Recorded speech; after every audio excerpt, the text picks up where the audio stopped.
Episode number 28. Sebastian இது அவருடைய company என்று கூறிட ஆல்வினும் சாராவும் அவரை அதிர்ச்சியாக பார்த்தார்கள். முதலில் மரியா பிசினஸை துவங்கும் போது செபாஸ்டின் பார்வைக்கு கீழ்தான் பிசினஸை துவங்கினார். அதனால் மரியாக்கு இருக்கும் அனைத்து உரிமையும் இந்த கம்பெனியில் அவருக்கும் இருக்கிறது. ஆரம்ப காலத்தில் அவரை நம்பிதான் மரியாவிற்கே இங்கிருக்கும் போர்ட் ஆஃப் டைரக்டர்ஸ் பழக்கமானார்கள். நாட்கள் போக போக செபாஸ்டின் பெயரளவில் மட்டுமே முதலாளியாக இருந்தார். அதிலும் அலெக்ஸ் வந்ததற்கு பின்பு மொத்தமாக அவர் இதில் தலையிடாமல் இருந்தார். இதனை பற்றி நன்கு அறிந்திருந்த அலெக்ஸ் இப்பொழுது அவரை பயன்படுத்திக் கொள்ள நினைத்து அவரை இங்கு அழைத்து வந்தான். செபாஸ்டின் கேட்ட கேள்விகளில் டேவிட் திருட்டு மொழி முழிக்க அவரை அழுத்தமாக பார்த்தார் செபாஸ்டின். ஐயோ அங்கிள், நான் அந்த அர்த்தத்துல சொல்லல. இத்தனை மாசம் கழிச்சு திடீர்னு வந்திருக்கீங்களே, அதான் என்ன ஏதுன்னு கேட்டேன். இத்தனை மாசமா எல்லா பொறுப்பையும் என்னோட பேரங்கிட்ட கொடுத்துருந்தேன். ஆனா இப்ப எதுவுமே அவனோட கண்ட்ரோல் இல்லைன்னு இப்பதான் எனக்கு புரியுது. அதான் திரும்பவும் இந்த கம்பெனிக்கு நான் வந்தேன்.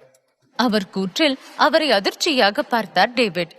லில்லி, அழுத்தமாக அவர் அழைக்க உடனே அங்கு ஓடி வந்தார் லில்லி. சொல்லுங்க சார்.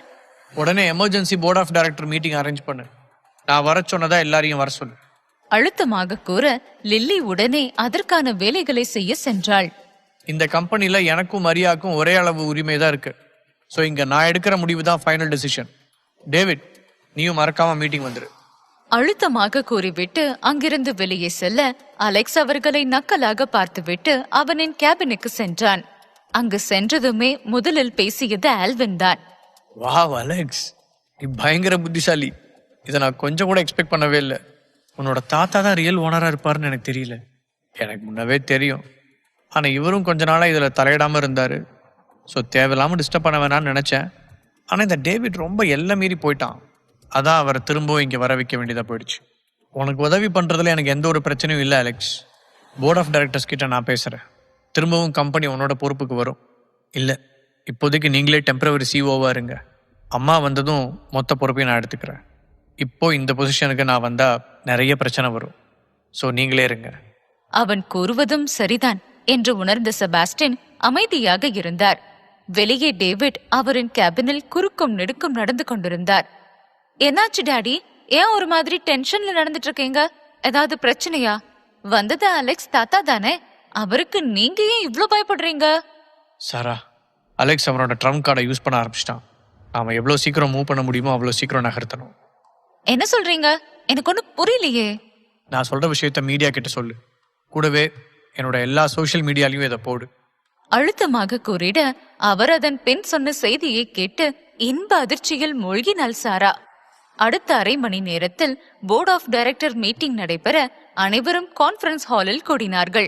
செபாஸ்டின் நடுநாயகமாக அமர்ந்திருக்க நிறைய போர்ட் ஆஃப் டைரக்டர்ஸ் அவரை பார்த்து மகிழ்ந்தார்கள். மிஸ்டர் செபாஸ்டின், உங்களை இத்தனை மாசம் கழிச்சு பார்த்ததுல ரொம்ப சந்தோஷம். நல்ல வேளை நீங்க திரும்பவும் கம்பெனிக்கு வந்துட்டீங்க. ஏற்கனவே கம்பெனில நிலைமை கொஞ்சம் சரியில்லை. இப்போ கம்பெனி உங்களை நம்பிதான் இருக்கு. ஒருவர் கூறிட டேவிட் அந்த நபரை பயங்கரமாக முறைத்தார். அலெக்ஸை சிஇஓ ஆக்கக்கூடாது என்பதற்காக ஒட்டுமொத்த போர்ட் ஆஃப் டைரக்டர்ஸ் அவருடன் சேர்ந்து கொண்டு டேவிட்டை சிஇஓ ஆக்கினார்கள்.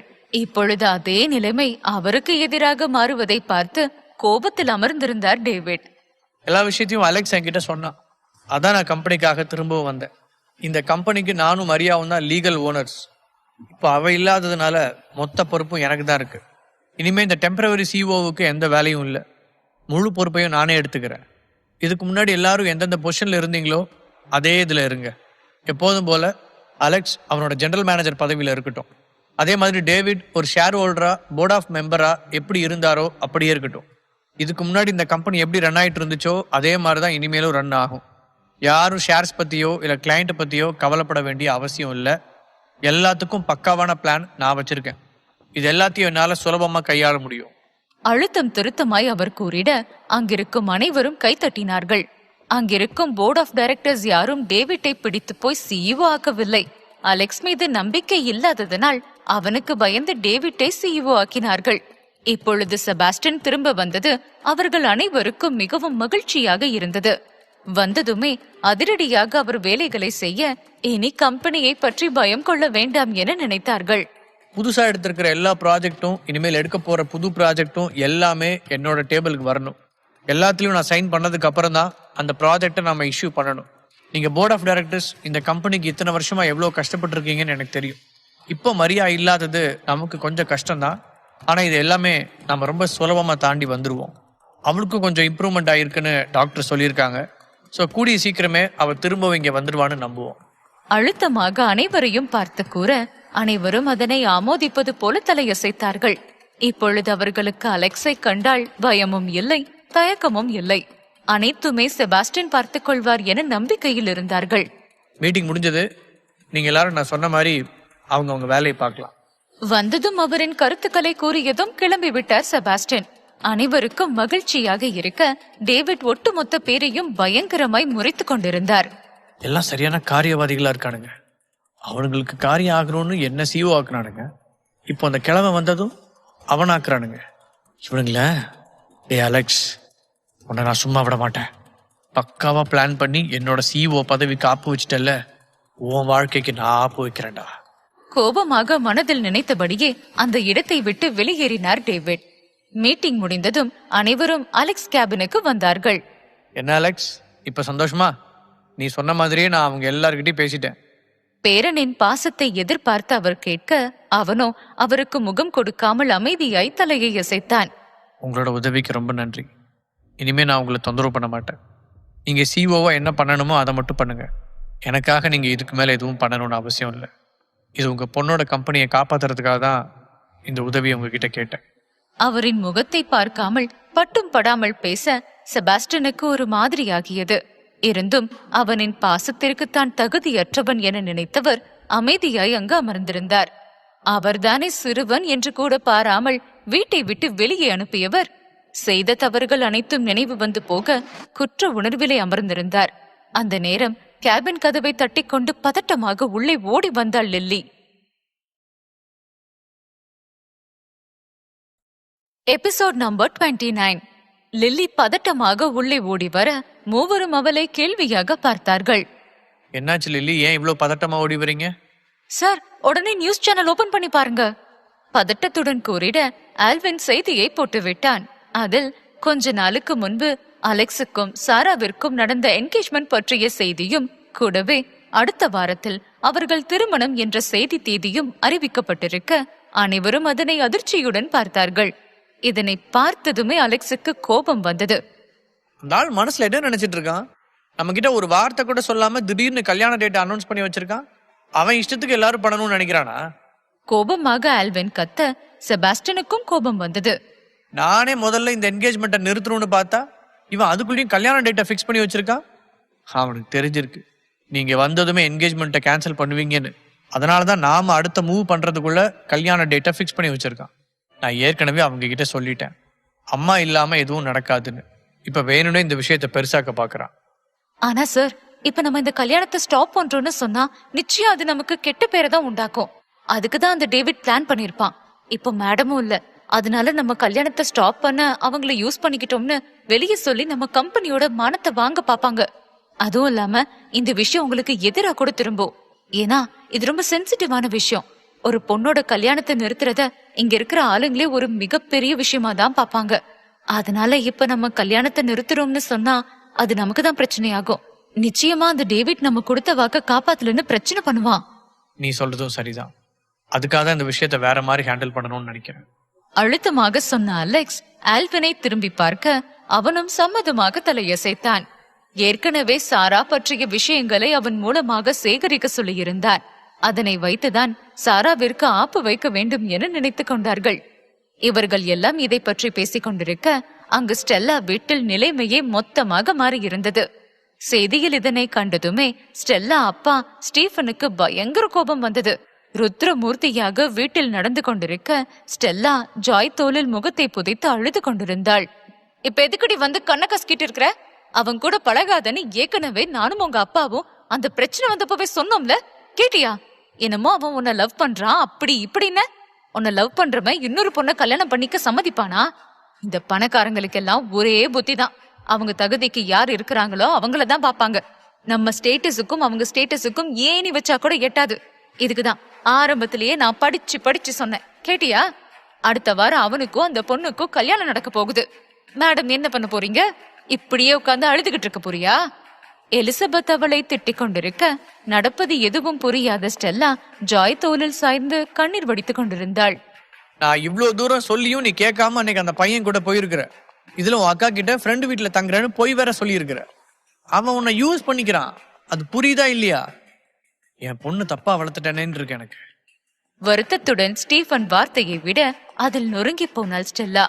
அப்பா, நீங்க நினைக்கிற மாதிரி எதுவும் இல்லப்பா. நான் ஒரு எல்லையோட தான் பழகுறேன். தயவு செஞ்சு இப்படி பேசாதீங்க. நான் உங்க பொண்ணுப்பா, தப்பு பண்ணல. இத பத்தி அவன் என்கிட்ட முன்னாடியே சொன்னான். கம்பெனில சூழ்நிலை சரியில்லைன்னு இந்த என்கேஜ்மெண்ட் நடந்துச்சுன்னு சொன்னான். அது போலதான் இதுவும் ஏதாவதா இருக்கும். நிச்சயமா அவன் அந்த பொண்ணை கல்யாணம் பண்ணிக்க மாட்டான். பெற்றவர்கள் இருவருக்கும் என்ன சொல்வதென்றே தெரியவில்லை. கண்மூடித்தனமாக அவனை காதலிக்கிறாளே என நினைத்து வருத்தம் கொண்டார்கள். ஜாய்க்கே ஒரு கட்டத்திற்கு மேல் அமைதியாக இருக்க முடியவில்லை. ஸ்டெல்லா, உனக்கு என்ன பைத்தியம் பிடிச்சுக்குச்சா? அடுத்த வாரம் கல்யாண டேட் அனௌன்ஸ் பண்ணிருக்காங்க. இது அவனுக்கு தெரியாம நடக்குமா சொல்லு? அவனுக்கு இதுல விருப்பம் இல்லைன்னா இது எப்பவோ தடுத்திருக்கலாம். ஆனா அவன் இத பண்ணவே இல்லை. கம்பெனிக்காக என்கேஜ்மெண்ட் பண்ணிக்கிறேன்னு சொல்றவன் கம்பெனிக்காக கல்யாணம் பண்ணிக்க மாட்டானா என்ன? அழுத்தமாய் நியாயமாக அவள் கேள்வி கேட்க அதற்கு ஸ்டெல்லாவிடம் எந்த பதிலும் இல்லை. இதை பற்றி அலெக்ஸும் எதுவும் அவளிடம் சொல்லவில்லை. அதனால் அவன் பக்கம் அவளால் எதுவும் பேசி இவர்களுக்கு புரிய வைக்க முடியவில்லை. அதே போல ஜாய் கூறியதிலும் அர்த்தம் இருக்க அதனை பற்றியும் யோசித்தாள். நம்ம பொண்ணு இவ்வளவு பெரிய முட்டாளா இருப்பான்னு நான் கொஞ்சம் கூட எதிர்பார்க்கவே இல்லை. காதலிக்கலாம், அது தப்பில்ல. ஆனா சரியான ஆளை காதலிச்சிருக்கணும்.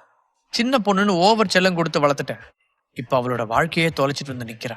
ஏற்கனவே ரொம்ப பெரிய அசிங்கத்தை தேடி கொடுத்துட்டா. இப்ப எல்லாமே நாசமா போச்சு. அப்ப பண்ணப்ப கூட இவ்வளோ நாள்ல ஒரு வார்த்தை தப்பா சொல்லல. அவளோட பேச்சுக்கும் மதிப்பு கொடுத்தேன். ஆனா என் பேச்சுக்கு கொஞ்சம் கூட அவ மதிப்பு கொடுக்கல. ஒரு அப்பாவை நான் என்ன குறை வச்சேன்னு எனக்கு தெரியல. எனக்கு இப்ப இருக்கிற ஒரே கவலை, அவ வாழ்க்கை அடுத்து என்ன ஆகும்? அதுக்காவது அவளை பதில் சொல்லு. உடைந்த குரலில் கூறிய ஸ்டீஃபன் சோஃபாவில் அமர அவரை கலங்கிய விழிகளுடன் பார்த்தாள் ஸ்டெல்லா. ஸ்டெல்லா, நான் இப்படி பேசுறேன்னு என்ன தப்பா நினைக்காத. இத்தனை நாளா உன்னோட லவ்வுக்கு நான் சப்போர்ட் பண்ணேன். ஆனா எப்போ அவங்களோட கல்யாண விஷயம் பப்ளிக்ல தெரிஞ்சதோ அப்பவே எனக்கு அலெக்ஸ் மேல இருந்த நம்பிக்கை சுத்தமா போயிடுச்சு. நீ என்ன நினைக்கிற? இந்த கல்யாணத்தை நிறுத்திட்டு அவன் உன்னை கல்யாணம் பண்ணிப்பான்னு நினைக்கிறியா? நீயே சொல்லு ஸ்டெல்லா. நம்மளும் ஒரு பிசினஸ் பண்ற ஃபேமிலி. மீடியா முன்னாடி ஒரு விஷயம் பண்ணிட்டா அதை கண்டிப்பா பண்ணியே ஆகணும்னு நம்ம நினைப்போம். நம்மளே ஒரு சின்ன பிசினஸ் ஃபேமிலி. ஆனா அலெக்ஸ் ஃபேமிலி அப்படி இல்ல. இன்டர்நேஷனல் லெவல்ல பிசினஸ் பண்றாங்க. அவங்க மீடியா முன்னாடி இப்படி சொல்லிட்டு திரும்பவும் அதை கடைசி நேரத்துல கேன்சல் பண்ணா என்ன ஆகும்னு யோசிச்சியா? பிராக்டிக்கலா யோசி. ரொம்ப பெரிய அளவுக்கு நஷ்டம் ஏற்படும். ஷேர்ஸ் எல்லாமே குறையும். பொதுமக்கள் மத்தியில கெட்ட பேர் உண்டாகும். இவ்ளோ கெட்ட பேர் இருந்தா புது கான்ட்ராக்ட்ஸ் அவங்கள தேடி வராது. அப்படி இருக்க போது கம்பெனிக்கு ரொம்ப பெரிய நஷ்டம் தானே. அவனுக்கு கோடி கணக்குல நஷ்டம் ஆகுறத சமாளிக்க பாப்பானா இல்ல உன்னை கழட்டி விட பாப்பானா? அதுவும் இல்லாம நீ ரொம்ப அப்பாவியா இருக்கிற. உன்னை எப்படி வேணாலும் ஏமாத்தலான்னு அவன் நினைச்சிட்டான் போல. அதனாலதான் என்கேஜ்மெண்ட் விஷயத்தையும் மறைச்சிருக்கான். அது உனக்கு தெரிஞ்சிருச்சுன்னு தெரிஞ்சதும் உடனே கம்பெனியையும் அவனோட அம்மாவையும் காரணம் காட்டி தப்பிக்க பாத்திருக்கான். நீ வேணா பாரு. நீ இப்போ கேட்கும் போது எனக்கே தெரியாம இந்த விஷயம் நடந்துச்சு, இதை நான் எப்படியாவது சமாளிக்கிறேன் அப்படின்னு சொல்லி உன்னை சமாதானப்படுத்த பாப்பான். அவனை நம்புறதை விட நீ எங்களை நம்பு ஸ்டெல்லா. உண்மையிலேயே அவன் உன்னை லவ் பண்ணி இருந்தா கண்டிப்பா இந்த விஷயத்தை பத்தி அவன் முன்கூட்டியே உன்கிட்ட சொல்லி இருப்பான். ஜாய் மிகவும் பொறுமையாக பேச ஸ்டெல்லாவிற்கு என்ன பதில் சொல்வதென்றே தெரியவில்லை. அவள் முகம் குழப்பத்திலே இருந்தது. சரி ஸ்டெல்லா, நம்ம பாசிட்டிவா யோசிச்சு பாப்போம். இது எதுவுமே அவனுக்கு தெரியாது. திடீர்னு இந்த மாதிரி கல்யாணம் அனௌன்ஸ் பண்ணிருக்காங்க. இப்ப அவன் கல்யாணத்தை நிப்பாட்டுவானா? மீடியா முன்னாடி ஒன்னதான் கல்யாணம் பண்ணிக்க போறேன்னு சொல்லுவானா? கம்பெனிக்கு வரப்போற நஷ்டத்தை பாப்பானா இல்ல ஒன்னு சூஸ் பண்ணுவானா? அழுத்தமாக அவள் கேட்க பதில் தெரியாமல் தவித்தாள் ஸ்டெல்லா. ராஜன் லியோன் ஓய்டியுடன் டெலகிராமில் இணைந்திடுங்கள். பெயர் ராஜன் லியான் ஓய்டி. Episode number 30. ஜாய் கேட்ட எந்த கேள்விக்கும் ஸ்டெல்லாவிடம் பதில் இல்லை. அவள் பேசாமல் அமைதியாய் சிலை போல அமர்ந்திருந்தாள். இப்போ இதுக்கு என்ன பண்ண போறா? அதை மட்டும் எனக்கு கேட்டு சொல்லு ஜாய். நான் சொல்றத கேட்க கூடாதுன்னு முடிவோடு இருக்கிறா.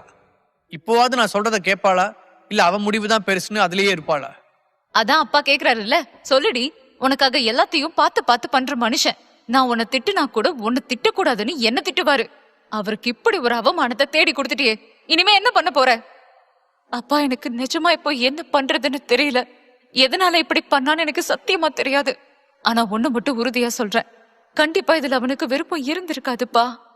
அவள் பதிலை கேட்டு ஸ்டீஃபன் அதிருப்தியில் கண்களை மூட எலிசபெத்துக்கு பயங்கர கோபம் வந்தது. நானும் தோளுக்கு மேல வளர்ந்த பிள்ளைய கை நீட்டக்கூடாதுன்னு பாக்குறேன். இவ்வளவு தூரம் பண்ணவன் இன்னமும் உன் கூட இருப்பான்னு நம்புறியா? உன்னை விட பெரிய முட்டாள் இந்த உலகத்துல யாரும் இருக்க மாட்டாங்க. உனக்காக உன் அப்பா எல்லாத்தையும் யோசிச்சு யோசிச்சு பண்ணிக்கிட்டு இருக்காரு. ஆனா நீ அவருக்கு கொஞ்சம் கூட மதிப்பே கொடுக்காம இருக்கிற. அப்பா, அப்படி இல்லப்பா.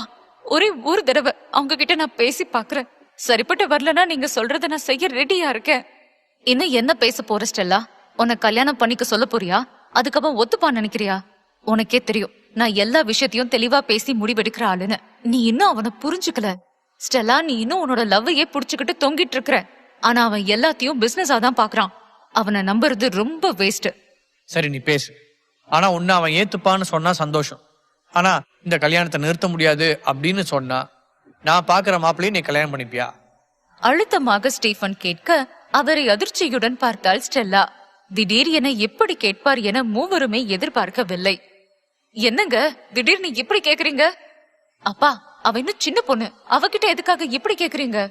2 பேரும் அமைதியா இருக்கீங்களா? இந்த கேள்வியை நான் அவகிட்ட கேட்டேன். என்ன சொன்ன? அவ சின்ன பொண்ணா? சின்ன பொண்ணு காரியத்தை தான் நீ பாத்தியே. அதீத கோபத்துடன் ஸ்டீஃபன் கேட்க ஸ்டெல்லா ஊமையாக நின்றாள். ஸ்டெல்லா, இங்க வா. மிகவும் அமைதியான குரலில் அவளை அழைத்தார் ஸ்டீஃபன். மெதுவாக அவரிடம் நடந்து செல்ல அவளையே இமைக்காமல் பார்த்தார். நீ கேட்ட மாதிரியே உனக்கு கடைசியா ஒரே ஒரு வாய்ப்பு தரேன். அவன்கிட்ட பேசி இந்த கல்யாணத்தை நாளைக்கு சாயந்தரத்துக்குள்ள நிறுத்திட்டேன்னா நீ அவன் கூட இருக்கிறதுக்கு நான் பெர்மிஷன் கொடுக்குறேன். ஆனா நாளைக்கு சாயந்தரத்துக்குள்ள இந்த கல்யாணத்தை அவன் நிறுத்தலைன்னா நிச்சயமா நான் காட்டுற மாப்பிள்ளைய நான் சொல்ற தேதியில நீ கல்யாணம் பண்ணிக்கணும். புரியுதா? என் மேல உனக்கு அப்பான்னு கொஞ்சம் மதிப்பு இருந்தா உன்னோட முடிவை சொல்லு.